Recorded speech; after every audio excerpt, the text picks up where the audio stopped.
Hi everyone, कसे आहात तुम्ही? आय होप तुम्ही सर्व मजेत असाल, स्वस्थ असाल. मी युगंधरा स्वागत करते आहे तुमचं आपल्याच यूट्यूब चॅनलमध्ये, ज्याचं नाव आहे learn all subjects with Yugandhara. So friends, आजपासून आपण 7th स्टँडर्डच्या हिस्ट्री अँड सिविक्स या सब्जेक्टचा स्टडी करणार आहोत. जसं की तुम्ही व्हिडिओ लेक्चरमध्ये बघत आहात, हिस्ट्री अँड सिविक्स या सब्जेक्टचे टेक्स्टबुक ओपनच आहे. सो फर्स्ट चॅप्टरचं नाव आहे सोर्सेस ऑफ हिस्ट्री. फर्स्ट चॅप्टरचं नाव आहे Sources of History. So let's start. We studied ancient Indian history last year. This year we are going to study the medieval period of Indian history. म्हणजे previous standard मध्ये 6th standard मध्ये आपण इंडियाच्या ancient हिस्ट्रीचा study केला. आता या वर्षी आपण 7th स्टँडर्ड मध्ये medieval period of history इंडियाची आपण बघणार आहोत. Broadly, the period from the 9th century till the end of the 18th century is considered to be medieval period of Indian history. म्हणजे इंडियाचा जो मिडिवल पिरियड आहे हिस्ट्रीचा, हा ओव्हरऑल बघता 9th सेंचुरी पासून ते 18th सेंचुरी हा शेवटपर्यंत मानला जातो. So in this lesson we are going to study the sources of medieval history. सो आता आपण या चॅप्टर मध्ये मिडिवल पिरियडच्या हिस्ट्रीच्या सोर्सेसचा आपण स्टडी करणार आहोत. History gives us a chronological, scientific and systematic account of past events. म्हणजे पास्ट मध्ये घडलेल्या फॅक्ट्सची क्रोनॉलॉजिकल म्हणजे 1 by 1 इन सिक्वेन्स, ते सायंटिफिक आणि सिस्टमॅटिक दिलेली इन्फॉर्मेशन, दिलेली माहिती म्हणजे काय तर history. Okay. 4 factors are very important from the viewpoint of history. They are individuals, society, place and time. तर हिस्ट्रीच्या दृष्टीने 4 गोष्टी खूप इम्पॉर्टंट आहेत. तर कोणत्या? इंडिव्हिज्युअल्स, सोसायटी, प्लेस आणि time. History must be based on authentic evidence or proofs. म्हणजे history कशावर डिपेंड असते तर ऑथेंटिक एव्हिडन्स वरती किंवा प्रूफ्स वरती. This proofs are known as source of history. तो या प्रूफ्सला, या ऑथेंटिक एव्हिडन्सेसला काय म्हणतात? द सोर्स ऑफ हिस्ट्री असं म्हणतात. Let us classify this sources into material sources, written sources and oral sources. To learn more about them, let us also evaluate the sources of history. म्हणजे जे material sources आहेत, तसेच return sources आहेत आणि oral sources आहे. तर असं classification, असं डिस्ट्रीब्युशन आपण करून त्याची इन्फॉर्मेशन, त्याची माहिती आपण घेऊया. Late us also evaluate the sources of history. आता आपण हिस्ट्रीचे जे सोर्सेस आहेत ते सुद्धा इव्हॅल्युएट करूया. We have to consider many factors related to the historical event that we want to study. म्हणजे जे हिस्टॉरिकल इव्हेंट्स जे आहेत यांचा स्टडी करायचा असतो. तर हिस्टॉरिकल ज्या इव्हेंट्स आहेत त्या इव्हेंट्सचा आपल्याला पूर्णपणे विचार करावा लागतो. It is necessary to support a study with historical sources. These sources have to be verified. We have to see whether they are authentic. It is necessary to use these sources judiciously and only after a critical analysis. So त्यासाठी जे historical sources आहेत त्या सोर्सेसचा आधार आपल्याला घ्यावा लागतो आणि हे sources आपल्याला काय करावे लागतात तर तपासून घेणं खूप इम्पॉर्टंट असतं. म्हणूनच काय म्हटलंय तर these sources have to be verified. We have to see whether they are authentic. म्हणजे हे जे सोर्सेस आहेत तर ते ऑथेंटिक आहेत का, रिअल आहेत का. It is necessary to use these sources judiciously and only after a critical analysis. आणि या सोर्सेसचा आपल्याला तारतम्याने आणि जुडिशियसली म्हणजे काय तर तारतम्याने आणि आपल्याला बारकाईनं त्याचा वापर करणं सुद्धा खूप आवश्यक आहे, खूप नेसेसरी आहे. Forts have an important place among material sources. Some major types of forts are hill forts, forest forts, tree forts, and forts on the plains. Monuments include samadhis, graves, tirkala, and buildings include palaces, ministerial mansions, queen's quarters, Rani Vasa, and also houses of common people. So see, आपल्याला काय दिले वरती material sources. ते कोणते कोणते material sources आहेत? ते all provide insights about that period. Looking at them we come to know about the development of architecture, the economic conditions, and the quality of art, style of building construction and people's standard of living in that particular period. Material sources मध्ये आपल्याला काय काय गोष्टी दिल्यात? Memorials दिलेत, buildings दिलेत, cave sculptures, inspirations, coins, copper plates आणि forts. तर हे फिजिकल सोर्सेस आहेत. Since ancient times coins like कवडी, तांबडी, धेला, पै, पैसा, आणा अँड रुपी वेर युज्ड. तो एन्शियंट टाइम मध्ये कोणकोणत्या गोष्टी असायच्या त्या इथे मेन्शन केलेल्या आहेत. कोणकोणत्या असायच्या?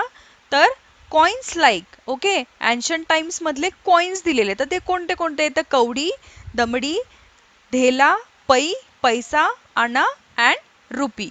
सम local items or proverbs are based on coins. तर जे कॉइन्स होते, कॉइन्स वरून काही आयटम्स, काही लोकल आयटम्स प्रसिद्ध झाले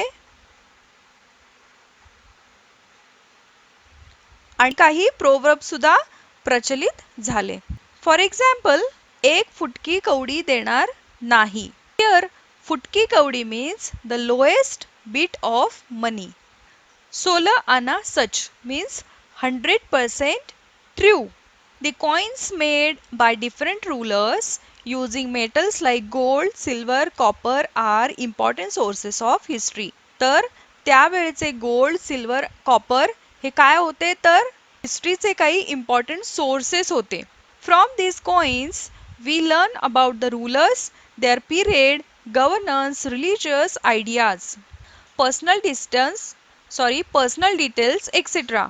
सो जे वेगवेगळे राज्यकर्ते होते त्या राज्यकर्त्यांनी सोने, चांदी, तांबे या धातूंचा उपयोग करून तयार केलेली जी नाणी होती, जे कॉइन्स होते, ते हिस्ट्रीचे सोर्सेस म्हणून इम्पॉर्टंट होते. Similarly we also learn about the financial transactions and economic conditions prevailing at that time. So आता याच कॉइन्स वरून जे राज्यकर्ते होते तर ते कोण होते? त्यांचा काळ, राज्यकारभार, धार्मिक संकल्पना आणि पर्सनल डिटेल्स म्हणजेच काय?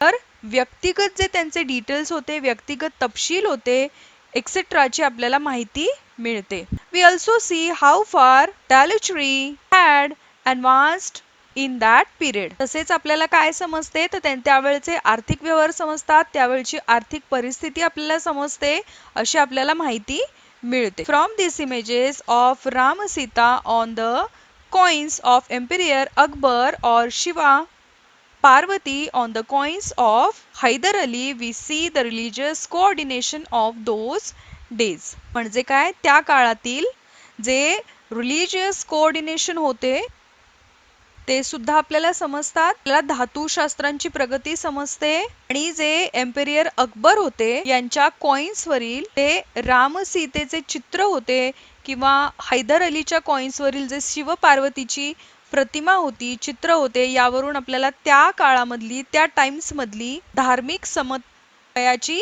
जाणीव होते. The Peshwas use this Arabic or Persian language on their coins.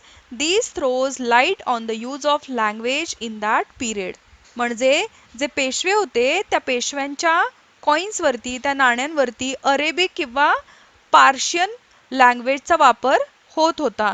So आपल्याला यावरून त्या टाइम मधला, त्या काळातील आपल्याला लँग्वेजचा सुद्धा कसा व्यवहार होता हे आपल्याला समजतं.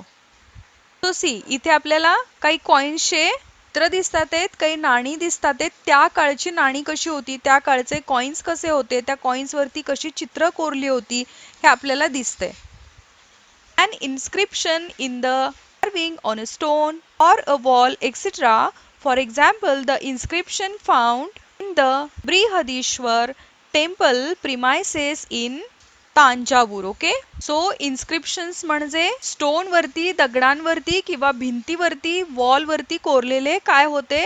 तर लेख होते. आता एक्झाम्पल काय दिलंय? For example, the inscriptions found in the Brihadishwara temple premises in तांजावूर.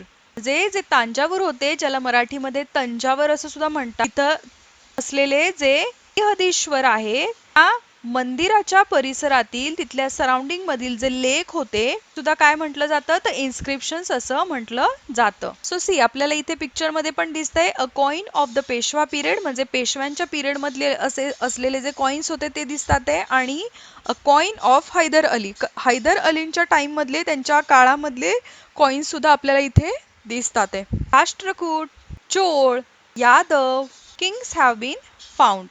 An inscription is considered to be a very important and reliable source of history. It helps us to understand features like the language, script, social life of a period. Inscriptions carved on sheets of copper are known as copper plates. Royal edicts, verdicts, etc. are inscribed on copper plates. म्हणजे जे inscriptions होते ते inscriptions हे history मधील लेखनाचा फार महत्वाचा आणि विश्वसनीय असा काय होता तर प्रूफ होता. प्रूफ मानला जातो आणि त्यापासून languages, script, social life of period यांसारख्या बाबी समजायला आपल्याला मदत होते. Inscriptions carved on sheets of copper are known as copper plates. Royal edicts, verdicts etc. are inscribed on copper plates. जे जे कॉपरचे प्लेट्स होते त्याच्यावर जे कोरलेले लेख होते त्याला काय म्हणतात तर कॉपर प्लेट्स असं म्हणतात.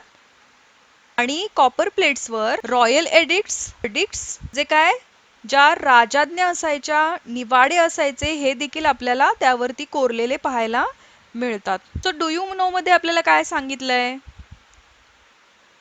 चैत्यास, temples, churches, durgas, maqbaras, gurudwaras, monuments, wells, minarets, village boundaries and gates, weapons, utensils, ornaments, cloths, decorative articles, toys, implements, musical instruments are all material sources of history. So या ज्या गोष्टी पूर्ण आहेत त्या काय आहेत तर मटेरियल सोर्सेस ऑफ हिस्ट्री आहेत. सो आपण हिस्ट्री मधील मटेरियल सोर्सेस काय होते, कोणकोणते होते हे आपण पाहिले. आता आपण बघणार आहोत written sources of history. Significant historical events in the medieval period from sources like the writing styles of scripts like Devanagari, Arabic, Persian, Modi, etc. as also from the varieties of different languages, Bhurjapatras, religious manuscripts, treatises, edicts, decrees, biographies, paintings, etc. So त्या काळामधील Devanagari, Arabian, Persian, मोडी etcetera जे होते या स्क्रिप्टची आपल्याला वळणे तसेच वेगवेगळ्या लँग्वेजेसचे रूपे दिसतात, भूर्जपत्रे दिसतात, religious manuscript, decrease, biographies, paintings. तर या सगळ्यावरून आपल्याला काय समजतं तर मिडिवल पिरियड मध्ये हिस्टॉरिकल जे इव्हेंट्स होते याची आपल्याला काय समजते तर माहिती मिळते. We can gather information about the food items, attire, conversations, conventions and rules of conduct of the people, festivals and about people's life etc.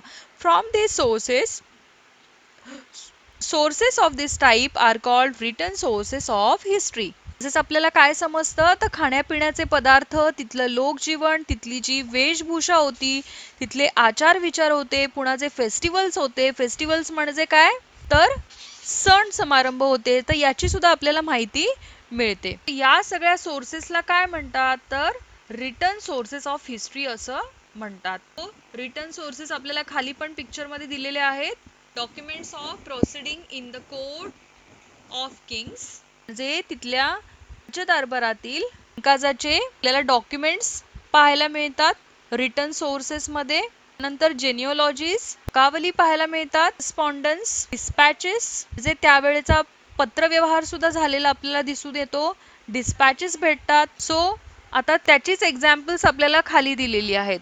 कोणकोणती आहेत तर ज्युडिशियल वर्डिक्ट्स, ऑर्डर्स म्हणजे काय जे न्याय निवाडे व्हायचे त्यांची आज्ञापत्रे असायची ती सुद्धा आपल्याला पाहायला मिळतात रिटन सोर्सेस मध्ये. नंतर ट्रिटाईज पाहायला मिळतात, बायोग्राफीज पाहायला मिळतात. ट्रॅव्हलॉगर्स ऑफ फॉरेन ट्रॅव्हलर्स म्हणजे काय जे परदेशी लोक होते त्या परदेशी लोकांच्या ट्रॅव्हल्सची म्हणजे प्रवाशांची आपल्याला प्रवास वर्णने सुद्धा बघायला मिळतात आणि क्रॉनिकल्स तवारीख सुद्धा आपल्याला पाहायला मिळतात. During this period travellers from other countries came to India. तो त्या काळामध्ये ते अदर कंट्रीज मधले ट्रॅव्हलर्स होते ते सुद्धा इंडियामध्ये आले. They have written travelogue or accounts of their travels. So त्यांनी सुद्धा आपली प्रवास वर्णने लिहिलेली आहेत. Some of them are Alberuni, Ibn Battuta, Nicholas Manucci. So त्यामध्ये अल्बेरुनी, इब्न बतुता आणि निकोलस मनुची यांचा सुद्धा समावेश होता. बाबर्स बायोग्राफी श्री शिव भारत और the Sanskrit biography of Shivaji Maharaj composed by the poet Paramanand as well as various other biographies of different rulers and their correspondence help us to understand the policies and administrative systems of the rulers and their diplomatic relations with others. म्हणजे काय तर बाबरची biography, त्यानंतर जे poet होते poet परमानंद यांनी Sanskrit language मध्ये लिहिलेलं श्री शिवभारत हे शिवचरित्र, तसेच डिफरंट बायोग्राफीज होते म्हणजे वेगवेगळे राज्यकर्ते होते त्यांची चरित्रे त्यांची बायोग्राफी आणि त्यामध्ये त्यांचा जो पत्रव्यवहार व्हायचा तर यावरून आपल्याला काय समजतं, यावरून त्यांची आपल्याला पॉलिसीज समजतात, त्यांची जी ऍडमिनिस्ट्रेटिव्ह सिस्टीम होती, त्यांचे डिप्लोमॅटिक रिलेशन्स जे होते, या सर्वांची आपल्याला माहिती मिळते. तवारीख और तारीख means the sequence of events. Okay, tawarikhs written by al-Biruni, Din Barani, Rana Ahmad, Haya bin Ahmad, Mirza Haider, Bhimsen Saxena etc. are available. आता तवारीख कशाला म्हटलंय तर तवारीख म्हटलंय तारखेला. ओके, तवारीख म्हणजे तारीख आणि यालाच काय म्हटलंय तर सिक्वेन्स ऑफ इव्हेंट्स असं म्हटलेलं आहे. सो जे अल्बेरुनी होते, जियाउद्दीन बर्नी, मौलाना अहमद, याह्या बिन अहमद, मिर्झा हैदर, भीमसेन सक्सेना. सो हे जे होते यांनी सुद्धा लिहिलेले जे तवारिका होत्या म्हणजेच तारखा ज्या होत्या ह्या सुद्धा उपलब्ध आहेत. बखार is a type of Chronicle that originated in Maharashtra. So बखार हा जो वर्ड आहे ज्याला बखर असं सुद्धा म्हणतात मराठीमध्ये, हा ऍक्च्युली महाराष्ट्रातला शब्द आहे. ओके, बखर या शब्दाचा अर्थ काय तर खबर. खबर या शब्दावरून बखर हा शब्द आला. म्हणजेच काय तर खबर म्हणजे काय तर न्यूज, बातमी. आणि बखर हा महाराष्ट्रात निर्माण झालेला जो शब्द आहे, जो वर्ड आहे, तो हिस्टॉरिकल लेखनाचा काय तर एक प्रकार आहे. बखर is a type of Chronicle that originated in Maharashtra. Chronicles help in understanding aspects like the contemporary political happenings, domestic transactions, cultural life, social conditions etc. So त्या बखरीमधून आपल्याला काय समजतं, त्यावेळचे cultural life, social conditions, linguistic transactions, contemporary political happenings यांसारख्या गोष्टी आपल्याला कळायला मदत होते. Many of the chronicles in Marathi were written many years after the events had occurred.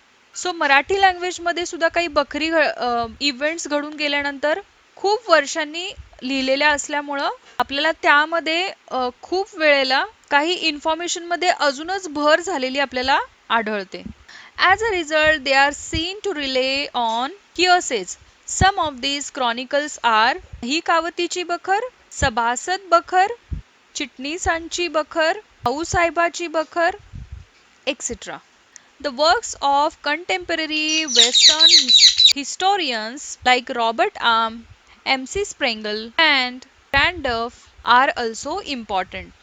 जसं की आपल्याला बखरींची वेगवेगळी नावं दिलेली आहेत, ते जसे बखर इम्पॉर्टंट आहेत तसेच जे वेस्टर्न हिस्टोरियन्स होते ते सुद्धा जाणून घेणं आपल्याला खूप इम्पॉर्टंट आहेत. सो अशा पद्धतीने आपण आता रिटन सोर्सेस सुद्धा पाहिले, हिस्ट्री मधले रिटन सोर्सेस आपण पाहिले. त्यानंतर आपण बघणार आहोत ओरल सोर्सेस काय होते. We understand various aspects of folk like through folk literature traditionally passed on from generation to generation. म्हणजे काय तर पूर्वीचे लोक परंपरेने किंवा पिढ्या संक्रमित होत राहिलेले जे फॉक सॉंग्स होते, म्हणजे काय तर याला लोकगीत असं म्हणतात. यामध्ये कशा कशा समावेश असायचा तर जात्यावरील ओव्या, लोकगीते, पोवाडे, कहाण्या, दंतकथा, मिथके यातून आपल्याला काय समजतं तर त्यावेळच्या लोकजीवनाचे आपल्याला वेगवेगळे पैलू समजतात. Some examples are ovis, folk songs, povadas, folk tales, legends and myths. Such type of sources are called oral sources of history. अशा प्रकारच्या सोर्सेसला काय म्हणतात तर ओरल सोर्सेस ऑफ हिस्ट्री असं म्हणतात. आपल्याला वरती सुद्धा एक डायग्राम दिसतीये, एक पिक्चर दिसत आहे ज्यामध्ये आपल्याला ओरल सोर्सेस सांगितलेले आहेत, दाखवलेले. तर कोणकोणते ओरल सोर्सेस आहेत तर फॉक सॉन्ग, गाथा, श्लोकास, अभंगास, पोवाडास, proverbs, legends, myths etcetera. Okay.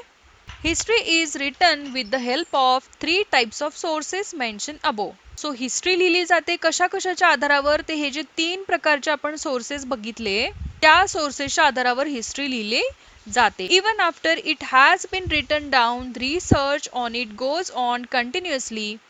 New sources and information come to light through his research. Research. So, history is written with the help of the three types of sources mentioned above. Even after it has been written down, research on it goes on continuously. म्हणजे हे जे आपण तीन प्रकारचे sources बघितले या सोर्सेसच्या आधारे हिस्ट्रीचे लेखन केले जाते. सो तरी सुद्धा हिस्ट्रीचं लेखन हे एकदा केलं तर त्याविषयीचा रिसर्च मात्र थांबत नाही. New sources and information come to light through this research. Then history has to be written accordingly. We can see that our history books and those of our parents and grandparents differ to a certain extent. जे काय या research वरून नवीन जे resources असतात, नवीन जे sources असतात, नवीन information असते ती आपल्याला समोर आलेली दिसते आणि त्यानुसारच हिस्ट्रीचे पुन्हा लेखन केले जाते, हिस्ट्री पुन्हा लिहिली जाते. आपल्याला एक्झाम्पल सुद्धा काय दिलेले आहेत तर जसं की आपले जे ग्रँडफादर ग्रँडमदर असतात यांच्या काळातील किंवा पॅरेंट्सच्या काळातील आपल्या काळातील हिस्ट्रीचे बुक्स जे आहेत त्या बुक्सच्या प्रमाणामध्ये आपल्याला फरक असलेला आढळतो. सो डू यू नो मध्ये आपल्याला दिलंय the Powada of Tanaji. Given below is an extract from a povada composed by Tulsidas Shahir. Portrays the Kondana Pan in it. The povada contains beautiful character sketches of Tanaji, Shelar Mama, Shivaji Maharaj, Veer Mata, Jijabai etc. म्हणजे या पोवाड्याचा जो कर्ता आहे तो कोण असतो, कोण आहे तर तुलसीदास शाहीर आहे आणि या पोवाड्यामध्ये सिंहगडच्या मोहिमेचे वर्णन केलेले आहे. तो पोवाड्यामध्ये तानाजी, शेलार मामा, शिवाजी महाराज, वीरमाता जिजाबाई यांची सुंदर प्रभावचित्रे सुद्धा दिलेली आहेत. देन नेक्स्ट आहे evaluating the sources of history. हिस्ट्रीचे आपण जे सोर्सेस पाहिले त्याचं इव्हॅल्युएशन आता आपल्याला बघायचं आहे. It is necessary to take certain precautions before using the sources of history. We have to examine their authenticity and see which are genuine and which are fake. So हे जे सर्व sources होते ते sources वापरण्यापूर्वी काही काळजी घेणं आपल्याला इम्पॉर्टंट आहे, कारण त्याची ऑथेंटिसिटी चेक करणं सुद्धा इम्पॉर्टंट आहे. यामध्ये अस्सल साधने कोणती, बनावट साधने कोणती हे सुद्धा शोधणं गरजेचं आहे. We also have to study the integrity of the writers, their personal interests, the period in which they live and the political pressures on them. It is also important to see whether they rely on hearsay or give an eyewitness account.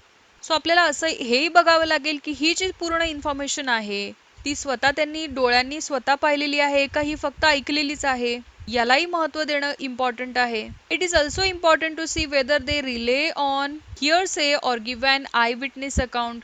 We need to consider the exaggerations, metaphors and other literary devices they use. Their information has to be verified with the help of other contemporary sources. The information may be one-sided, contradictory or exaggerated. It has to be seen in a proper perspective. The sources have in a proper perspective. The sources have to be subjected to a critical analysis. The author's impartiality and neutrality are very important in writing history. So, हिस्ट्रीच्या लिखाणामध्ये लेखकाचा म्हणजे ऑथरचा निपक्षपातीपणा आणि तटस्थपणा म्हणजेच काय तर authors impartiality आणि neutrality या दोन गोष्टी फार इम्पॉर्टंट असतात. सो फ्रेंड्स, अशा प्रकारे आपण आज second chapter sources of history complete केलेला आहे. सो आजचे व्हिडिओ लेक्चर आवडल्यास तुम्ही नक्की लाईक करा, तुमच्या फ्रेंड्सला, फॅमिली मेंबर्सला आपले व्हिडिओ लेक्चर्स नक्की शेअर करा आणि आपल्या चॅनलला जर सबस्क्राईब केले नसेल तर नक्की सबस्क्राईब करा, कारण तुम्ही जर सबस्क्राईब केले असेल तर आपण व्हिडिओ अपलोड केलेले जे असतात याचे तुम्हाला नोटिफिकेशन्स येतील आणि तुम्ही आपले व्हिडिओ लेक्चर्स बघू शकता. Friends, see you in the next video. Bye bye for now. Take care.